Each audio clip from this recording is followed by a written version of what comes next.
Selamat malam semua, saya Dery Putra dari kelompok 4, topik Tracer Study, NIM 331221164 di Aceh Malam, ingin mempresentasikan rancangan Tracer Study 2023 dari kelompok 4. Mark.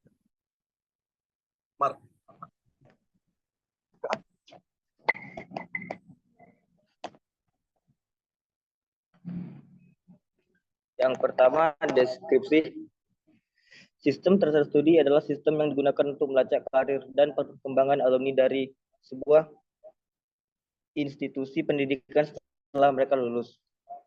Tujuan dari sistem Tracer Study adalah untuk mengukur kesesuaian antara kualifikasi yang diperoleh oleh alumni dengan kebutuhan pasar kerja, serta memberikan umpan balik kepada institusi pendidikan tentang efektivitas program studi dan kurikulum yang ditawarkan.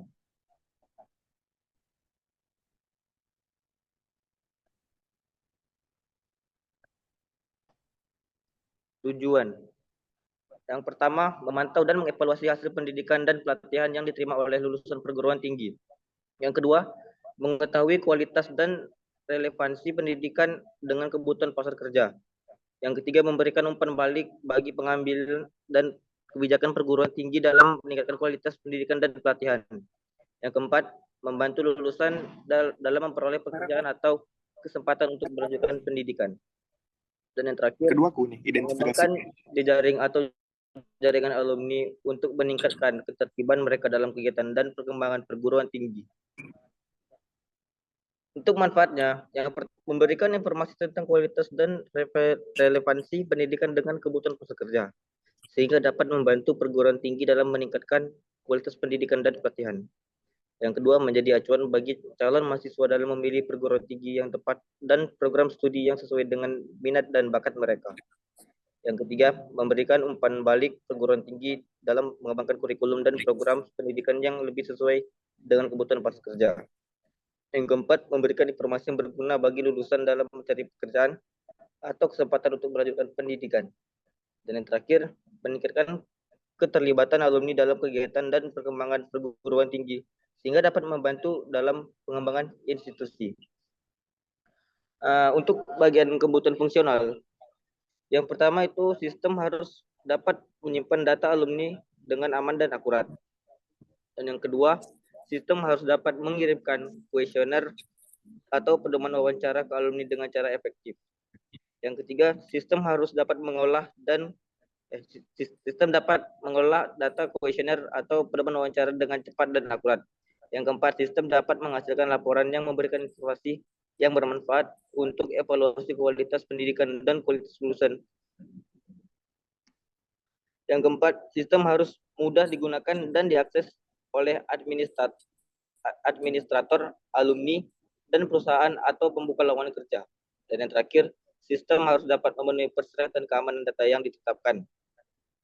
Untuk kebutuhan non-fungsional, yang pertama, sistem harus memiliki respon yang cepat dan dapat mengakomodasi jumlah pengguna yang besar. Yang kedua, sistem harus dapat beroperasi selama 24 jam non-stop tanpa adanya downtime atau error. Yang ketiga, sistem harus memenuhi standar keamanan dan privasi data yang ditetapkan. Yang keempat, sistem harus dapat diintegrasikan dengan sistem lain yang terkait sistem manajemen informasi perguruan tinggi atau sistem informasi alumni. Dan yang terakhir, sistem harus dapat diakses dari perangkat yang berbeda-beda seperti komputer, laptop, tablet, atau smartphone. Perkenalkan, nama saya Daniel Turki dari kelompok 4 Tracer Study. Identifikasi pengguna. Pengguna aplikasi sistem Tracer Study dapat melibatkan berbagai pihak termasuk 1. Institusi pendidikan atau program pelatihan yang melakukan studi tracer untuk mengumpulkan data dari alumni mereka. 2. Alumni atau lulusan institut pendidikan atau program pelatihan yang menjadi subjek dalam pengumpulan data tracer study. 3. Tim peneliti atau penelitian yang bertanggung jawab dalam merancang, mengimplementasikan, dan menganalisis hasil dari studi tracer. B. Populasi dalam pengumpulan data tracer study adalah alumni atau lulusan suatu institut pendidikan atau program pelatihan yang menjadi subjek penelitian. Sampel dalam tracer study adalah sebagian dari populasi alumni yang akan diambil sebagai representasi dari keseluruhan populasi. C. Jumlah total sampel yang harus diambil dalam pengumpulan data tracer study dapat dihitung menggunakan rumus sample size untuk ukuran sampel yang tepat berdasarkan tingkat presisi yang diinginkan. Jika tingkat presisi yang diinginkan adalah 5%, maka ukuran sampel dapat dihitung dengan menggunakan rumus statik yang sesuai, seperti rumus untuk menghitung ukuran sampel dalam survei atau penelitian populasi. D. Jumlah sampel yang harus diambil pada masing-masing level jabatan akan tergantung pada tujuan penelitian, karakteristik populasi, dan desain studi tracer yang digunakan. Sebagai contoh, jika tujuan penelitian adalah untuk menggali informasi tentang jalur karir alumni pada level jabatan manajerial, maka jumlah sampel yang diambil pada level jabatan manajerial harus cukup besar untuk menghasilkan hasil yang valid dan reliable. Jumlah sampel yang diambil pada setiap level jabatan harus cukup untuk menggambarkan variasi dalam populasi dan memastikan representativitas data. E. Teknik sampling yang digunakan dalam tracer study dapat beragam, seperti simple random sampling, stratified sampling, cluster sampling, atau purposive sampling, tergantung pada tujuan penelitian, karakteristik populasi, dan sumber data yang tersedia. Pemilihan teknik sampling harus didasarkan pada pertimbangan statistik dan keilmuan yang matang untuk memastikan validitas dan reliabilitas hasil penelitian.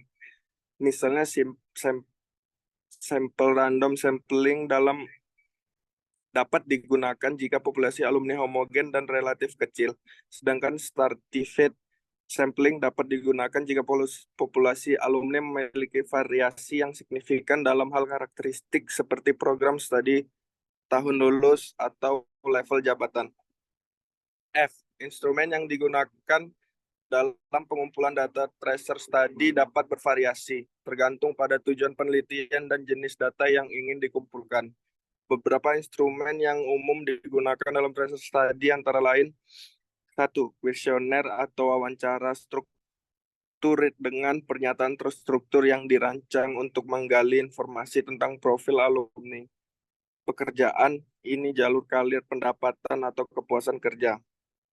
2. Data administratif, seperti data karir yang diperoleh dari catatan institusi pendidikan atau program latihan, catatan kepegawaian, atau catatan penerima kerja. 3. Dokumen atau catatan lain yang relevan seperti surat pernyataan kerja, surat tugas.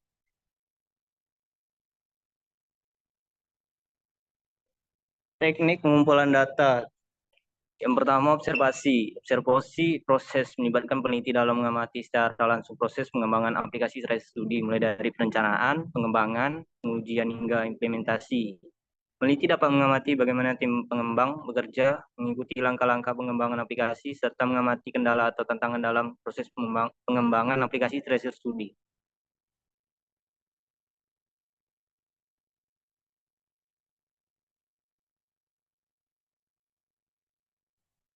Dan yang kedua, kuesioner.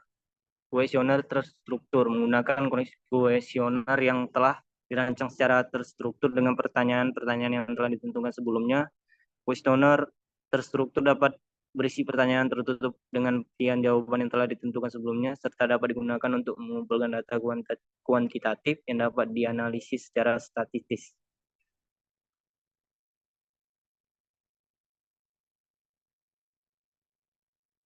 Rancangan diagram use case dan skenario use case.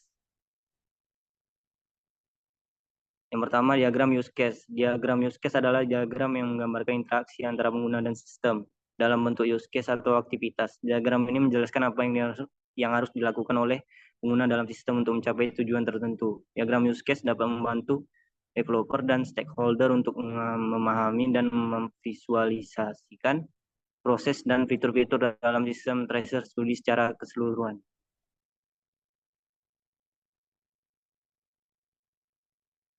Diagram use case dalam sistem tracer studi dapat mencakup use case dari administrator, alumni dan perusahaan, pembuka lowongan kerja. Beberapa contoh use case dalam sistem.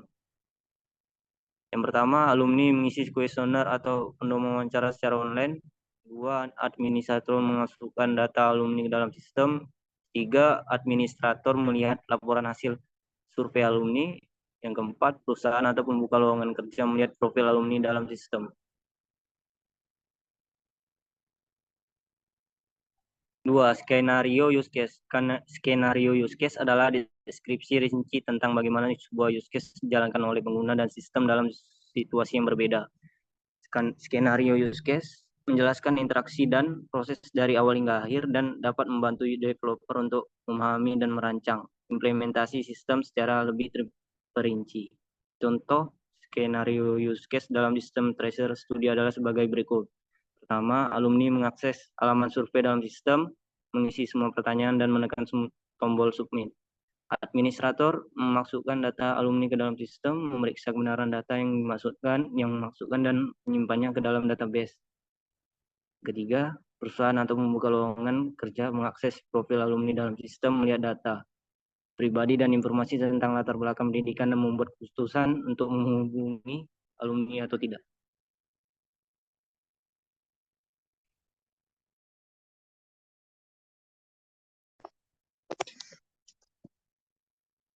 Rancangan basis data berupa diagram IR dan model relasional.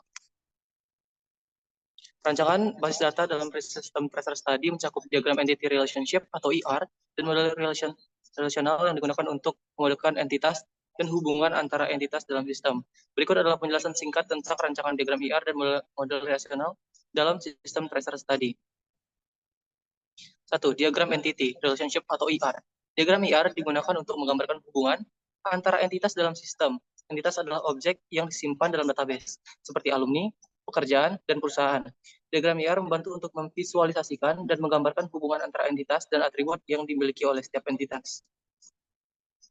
Model relasional adalah model yang digunakan untuk menggambarkan struktur database secara lebih terperinci. Model relasional memetakan entitas dan hubungan antara entitas ke dalam tabel yang terpisah dalam database. Setiap tabel memiliki kolom untuk setiap atribut dan baris untuk setiap entitas. Berikut adalah contoh dari IR diagram yang telah dirancang. Sedikit penjelasan. Di atas ada user. User memiliki dua pilihan, yaitu registration dan login. Jika registration, maka akan dibawa ke kuesioner awal. Lalu, jika login, ada pilihan. Jika sudah memiliki akun, akan bisa masuk ke alumni. Atau jika merupakan seorang admin, bisa langsung login ke admin ataupun perusahaan.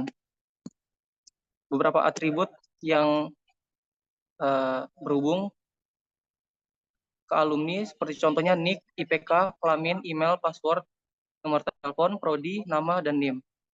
Perusahaan, atributnya adalah ID perusahaan, nama, email, password, telepon, dan alamat. Superadmin memiliki dua atribut yaitu email dan password.